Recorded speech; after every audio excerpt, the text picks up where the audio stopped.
That was close. Nearly caught me cleaning the camera. Okay, let's fire off. I'm going to start going through critiques had sent in. So if you haven't seen these ones before, basically you guys can send videos. So I've got a post on my YouTube channel. If I can get my iPad working. So if you come to my YouTube channel and you go to posts on there, the latest one is critiques. So you guys can stick in the comments your links to your videos, so they can be unlisted, they can be public if you want everyone to see them, and just give me a little bit of background on things you're working towards, and then I'm going to critique you. So we've had a few come in since the last one, so let's have a look at those. Although I'm still in the very beginning, I've improved a lot in the last few months with the help of your videos. Thank you so much. I'm doing handstand training 3 to 4 times a week for 2 months now. I'm combining handstands with classic weightlifting, bench, squats, plus swimming once a week. Free handstand balance is my goal, and maybe one day press to handstand. So I'm also training the stretch. I'm happy for whatever advice you have for me. Okay, so let's have a look at the videos. We've got 2 videos here.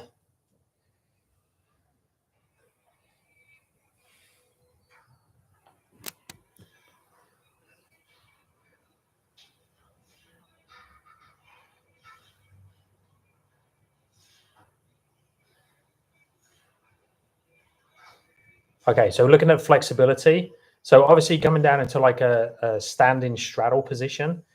So very, very useful for entering the handstand, especially if we're going to go towards things like press handstand. So we want to be hanging out in this position as much as possible, in a seated position and in a standing position, both in static holds and open and closing. So think of it like a straight-legged squat type position. So if we're going to go through that, what we want to start to play with is to have the legs really locked backwards. So hyperextending the knees backwards. So we're in this position, and then like floss into the movement a little bit more. So what we don't want to do is like just come into this position here. What we're doing is locking the knees. And then as I come down, the standing version, we can really sit into the hamstrings and the adductors by sticking the hips backwards and then opening all the way at the top like so. So it's more of like a good morning type movement. So I'm coming down, coming back up again, not using the hands in any way. So I'm not pushing off the hands. I'm not grabbing hold of the legs and pulling down. I'm making the butt, the hamstrings do the work, open and closing, with a good goal of trying to get head to floor. Now, one way to do it is to give yourself a target like that. So put your fists there, slowly take away things until you can get forehead to touch, nose to touch, and then go all the way back open again. So really good. And then obviously just doing the standard seated position here and spending lots of time in this position. If you've got a rounded back in that position, it's really hard. Raise the hips up. Fantastic. Obviously making sure that you're also working forward fold. So that will take care of the flexibility, or majority of the flexibility, for things like press handstand and stuff. So that's great. So let's check out the other video.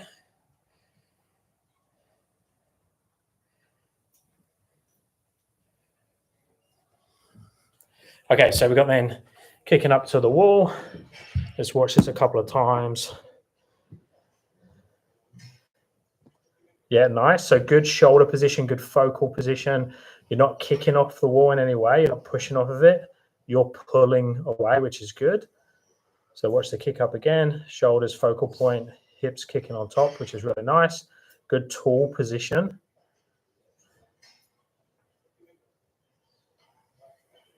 Yeah, I mean, you're pulling really nicely away from the wall. What we want to think about is trying to pull as slow as possible, so you can actually start to control the second your heels come off the wall, all the way through to handstand. So I think you go into the middle of your handstand and then all the way back to the wall again. That way we're really working that over balance. But, you know, majority of what you're doing there looks really good. Just check I've seen the whole thing.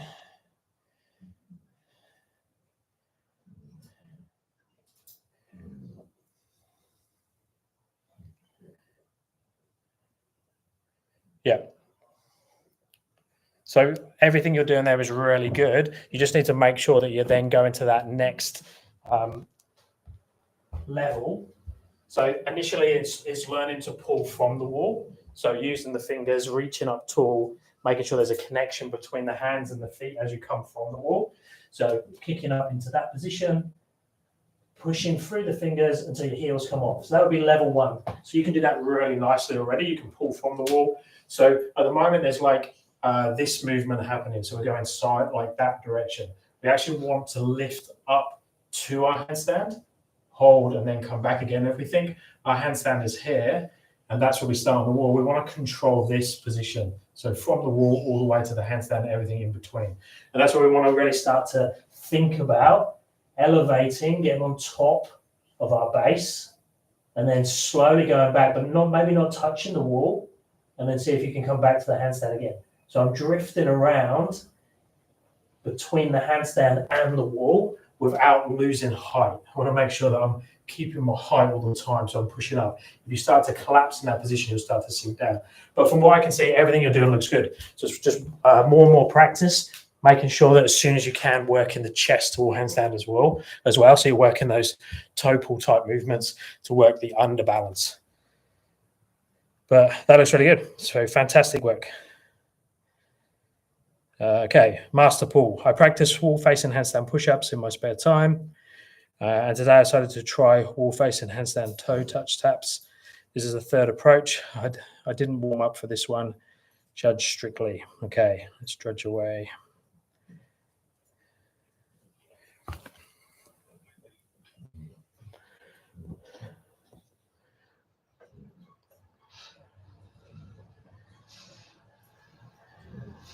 Okay, so we've got really good strength in terms of the handstand push-ups, but most people's goal when they go looking at the handstand calisthenics, handstand push-ups type movement is to get a freestanding handstand push-up.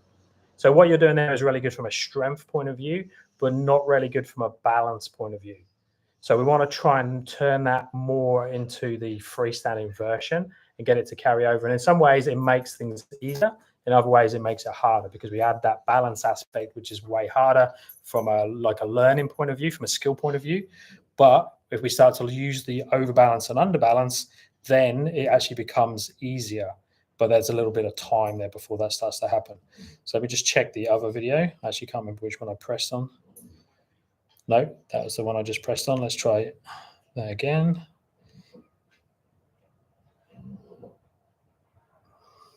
Okay.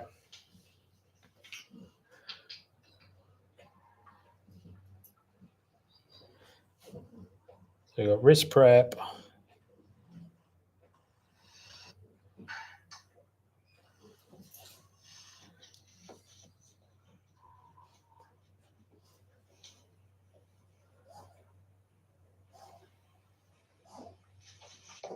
Yeah, so we want to have a lot more shoulder activation to pull you from the wall.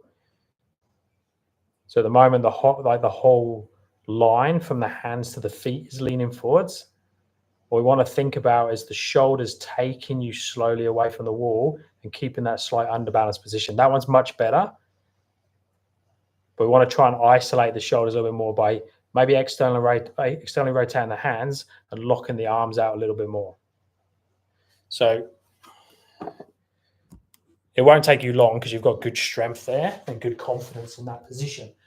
So what we need to think about, two things. There's the handstand push-up and then there's the balance. Turn the hand around so we can do the handstand push-up. So I'm going to externally rotate the hand. So first let's think about the shoulders. So I'm making a very strengthy position by going wider with the hands, turning them out. And then I'm going to pull into that position. See, there's a way more shoulder planche there. And then opening and going back. So I want to focus on that from a toe pull point of view. And then the handstand push-ups, we can start in this position, not this position, but this position here. And then I'm going to come forwards, then down, elbows come in to there, and then pushing back up again. And see how I done that while I came a little bit away from the wall as I came back up. I'm still pushing back to the wall, but I came off the wall a little bit and I really exaggerated those shoulders coming forwards and elbows coming in, like screwing into the floor. That's gonna like combine both movements, both that toe pull type movement plus the handstand push up. So that will be really powerful and help you with both.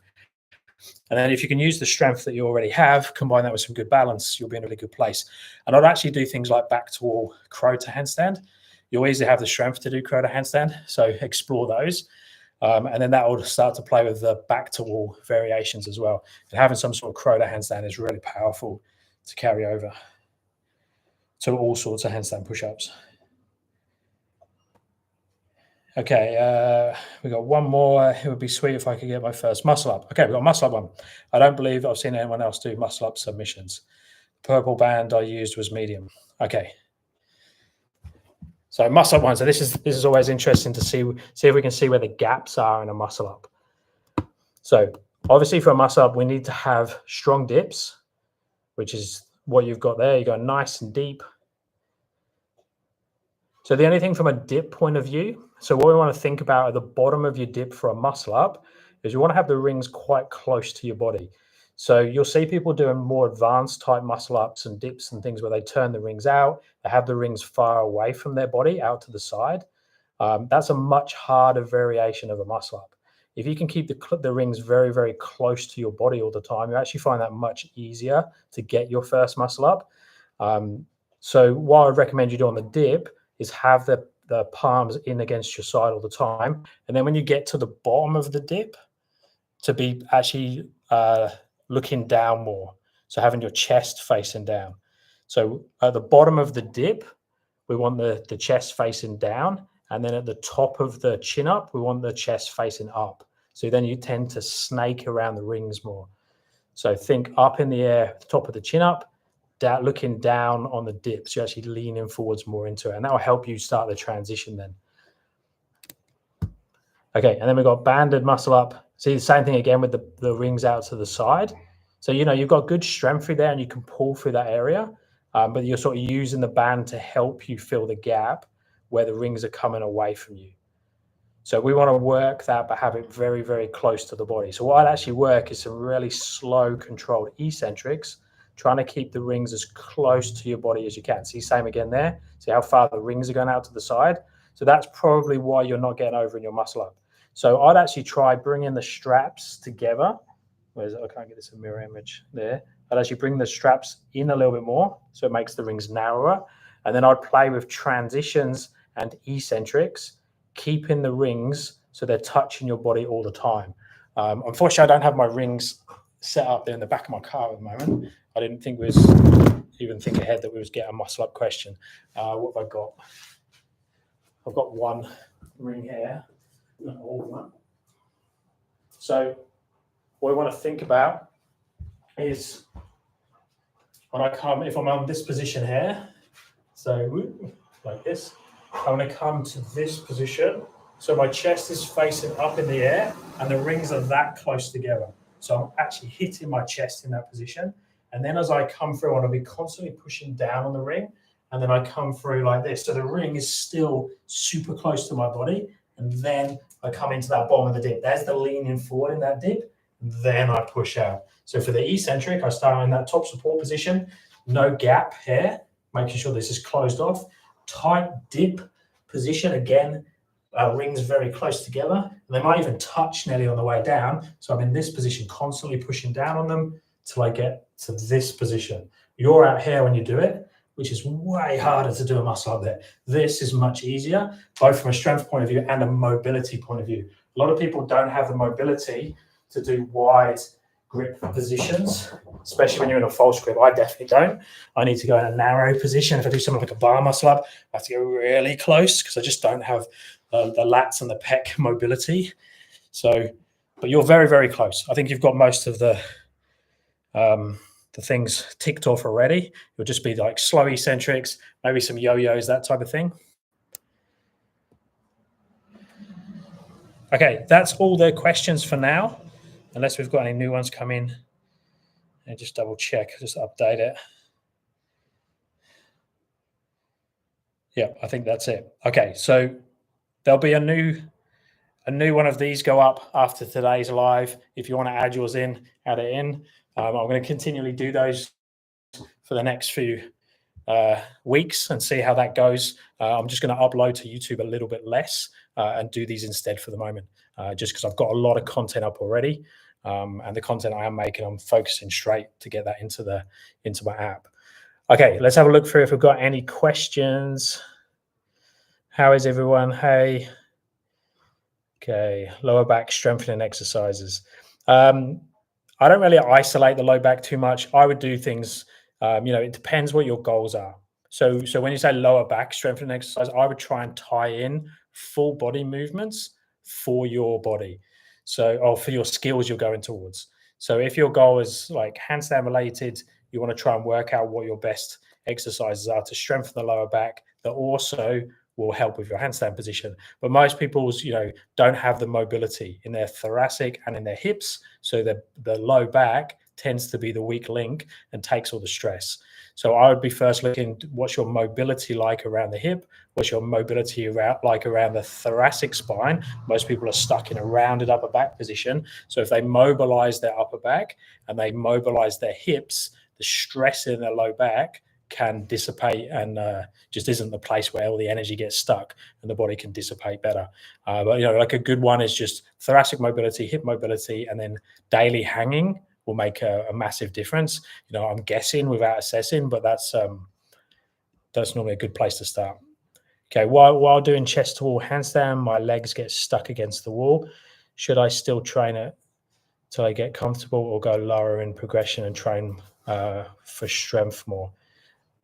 If you're just doing a chest to wall handstand for time, for conditioning, and you're struggling to get out of the position after time, if that's what you mean, if you sink into the wall, just start further away from the wall. So just be in like this position. So be here where you can step into the position, like so. Make sure it's positive and not extension, not sagging. So you want to make sure you're in like this position, and then over time get closer to the wall. But this is just an easy way where I can build conditioning and also have enough space to get back down again. So if that's what you mean by it, then I would stick with that. And if that's too hard, put your feet up on a chair or a box or something, or do like a down dog type position and just put more weight into the shoulders, raising the feet up on something slowly. What do you think is the best exercise for shoulder overhead mobility for handstands? Thoracic mobility. Hanging and foam rolling would probably be number one. I put a video up not that long ago about saying, it's not your shoulders that are tight, it's your thoracic spine that's tight. Most people's posture's like this and they can't put their arms above their head. But if they open their back up, suddenly look, they can put their arms above their head. So it's not necessarily shoulders. And also don't force your body into positions. So if your overhead position does look like that, you shouldn't have your hands like narrow in the handstand like this. They should be out wider.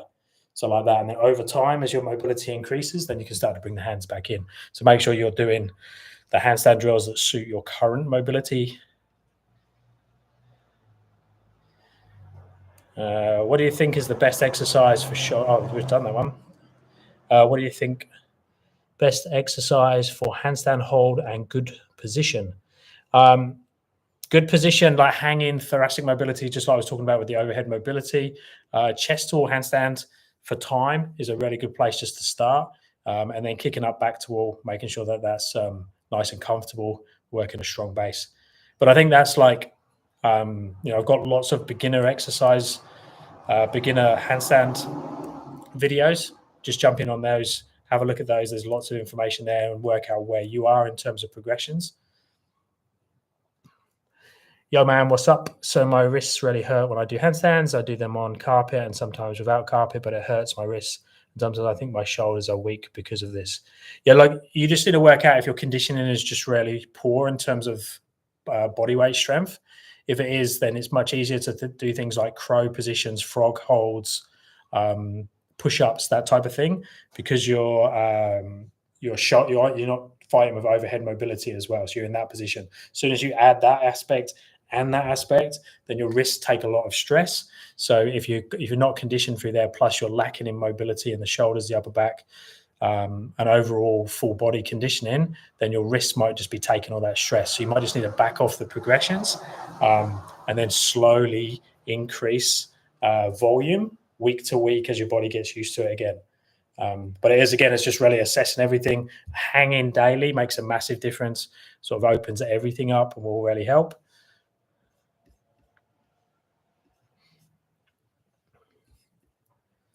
quiet one today. I don't normally come on at this time, so if there's any other questions, guys, I'll stay on for a couple more minutes. I just wanted to get those critiques out of the way. So anyone's that come in at the moment, I'll do a live and answer those. So I will create that new post. So if you do want to get yours critiqued live, just make sure you add it to the next one. So any other questions before I disappear?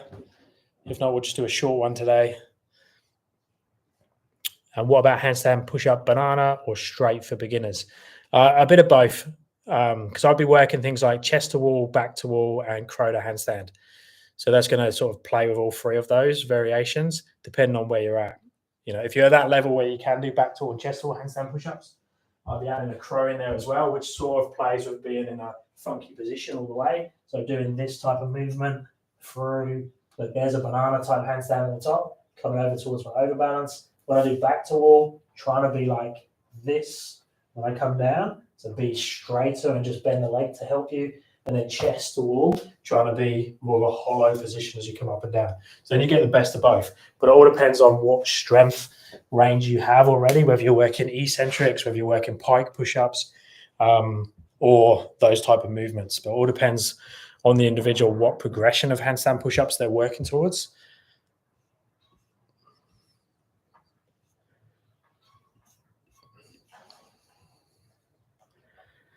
I lose balance when I do straight and fall sometimes because of overbalance and sometimes because of underbalance.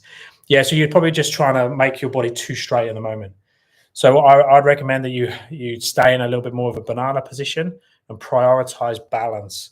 Don't prioritize straightness yet, and do that once it's very, very comfortable. Once you can get like 3 to 5 reps of something without fail, then I'll start to tidy it up in terms of the technique and how it looks. But I'd focus first on the balance, holding positions, catching the handstand. And normally for presses, handstand push-ups and things, you want to sort of stop shy of the handstand, show control before you finish it. Because normally it's that finish, especially if we have too much energy at the top. So like if I do a press handstand and then at the top, I go up with too much speed. So like this, and I do that, I'm going to fly over and I'm going to find it really hard to balance at the top. Exactly the same with a handstand push-up. When I get to the top, I get over the top in that direction or in the underbalance. So if you pause just as you get to the top, so if I come up like so, now I stop here, and then I figure out what do I need to do to finish without spilling over towards overbalance and underbalance. That's much easier, whether it's in handstand push-ups, whether it's in press handstand, and everything in between.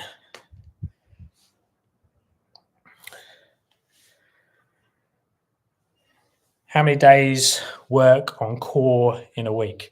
I never do any isolated work for core. It's all calisthenics based training towards skills. So the skill work will be full body training that covers the core will get worked.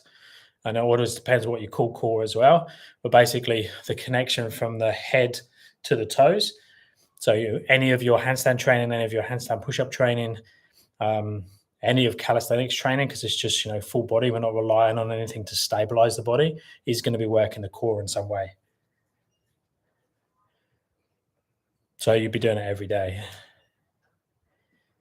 If I hang in for 30 seconds, this can be good in pull-ups, and how to do chest pull-up.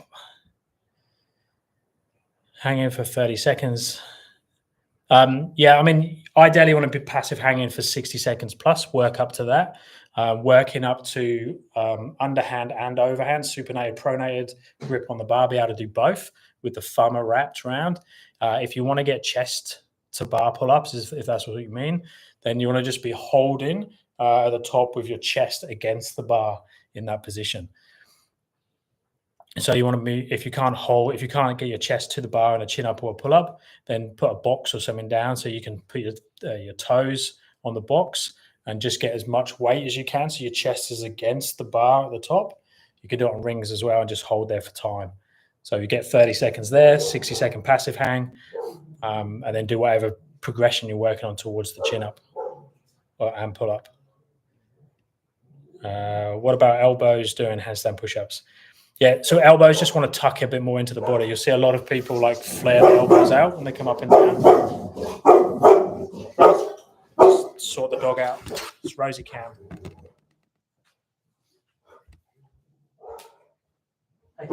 Hey, sit down. Sit down.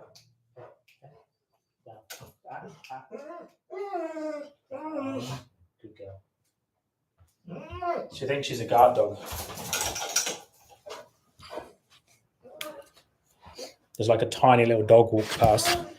Okay, yeah, so elbows for handstand push-ups. So in. So watch my elbows. Let me do a handstand push-up and watch what my elbows do.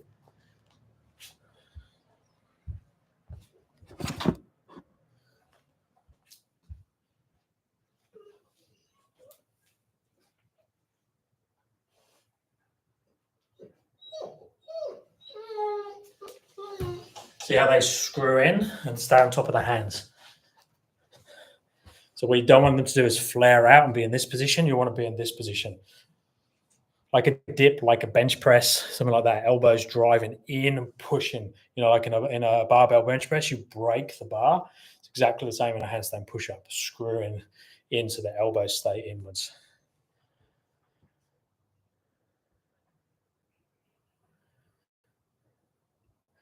My 90-degree hold is bad. My arm touches my lat while doing it. Yeah, I don't think that's a bad thing. So you mean you're in this position when you're in like a bent arm planche position? I don't think that's bad at all. I think that's a good way of training it. Obviously, we don't want to have elbow lever position and have the elbows close to each other, but you want to have that, and that's your like progression. Just have that contact. You know, like when I do 90-degree handstand push-ups, my lat is brushing against my arm all the time. You never want to have a gap. So I don't think it's a bad thing. You know, I'd focus on 90-degree holds. And if you're working towards, if you want to get into like 90-degree handstand push-ups and things like that, make sure your handstand push-ups are really strong and just keep working that bottom position in different body positions. So whether you're tuck or straight or everything in between. And again, external rotation, make sure you're in a strong position and then just play with raising the hands up so you can go into like tucks or frogs.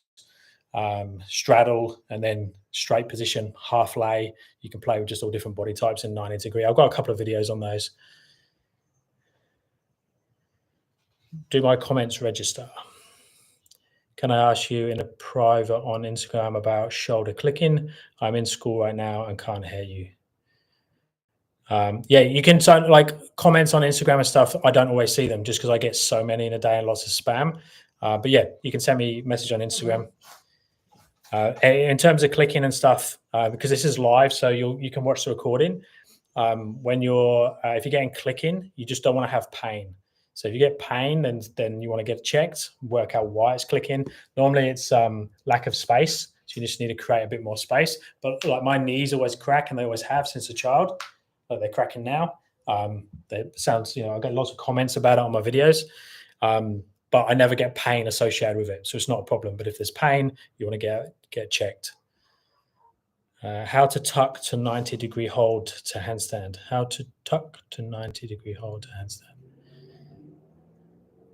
Like a 90-degree, like a bent arm. I'm not sure 100% understand what you mean. I've actually just done my Instagram video today where I've done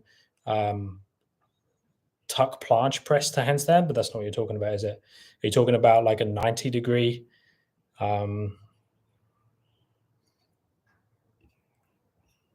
So you might mean 90-degree. Let me see if I can show you. I think I know what you mean. So I can go in a handstand. I'm going to be a bit limited because I can't do a handstand here because of height, but I'll come down to a 90-degree tuck. So how you do an eccentric, but you need to do it on raised bars. You can't do it on low bars because you can't do a tuck 90-degree hold because your legs would hit the floor. So if I'm in handstand, like there, and then I come down to there, like there's a 90-degree, a tuck 90-degree hold, like that. So the elevated bars allow you to do that with your knees underneath. I'm just turning out there.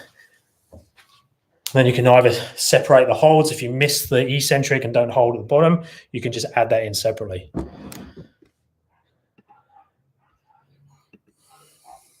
Hey, Paul, thanks for the tips and all the tutorials. Got my first crow press to handstand. Awesome. And deficit handstand push up is feeling very close now. I appreciate all your content. That's awesome, Tom. Fantastic work, buddy. There's some big movements as well that open up so many other things. You know, if you can do deficit handstand push up, then you can do like all the stuff I just done then on the bars, come down to 90-degree handstand push ups, eccentrics, you know, bent arm, L-sit to bent arm press to handstand. There's so many things that open up. Press handstand is very, very easy if you have a strong handstand push up, because you can sort of go from a strength route to it, and then you can unlock press handstand variations as well. So it's really powerful.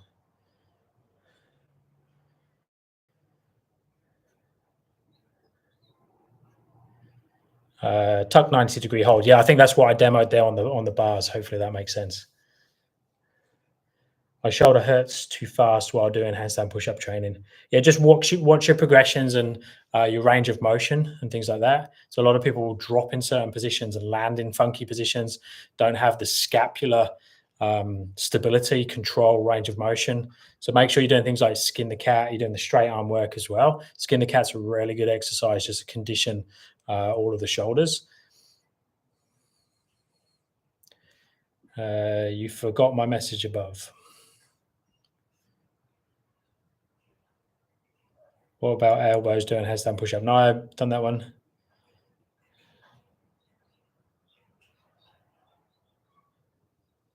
I think I've answered everything.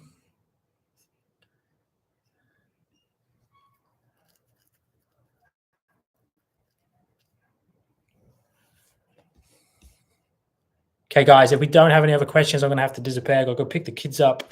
But yeah, I'll put another post up. So I'll put another post up for critiques if you want to get yours done. I do vary the times. A lot of the time I do these there in the morning. I'm a little bit out of whack for the next couple of weeks as well because the kids are on school holidays. But you can always watch the recording. So if you do put a video on there and you're not on for the live, then yeah, watch the recording and I'll keep them going for the next few weeks, see how they go. How many sets and reps every exercise? 100% depends on your current level and your conditioning.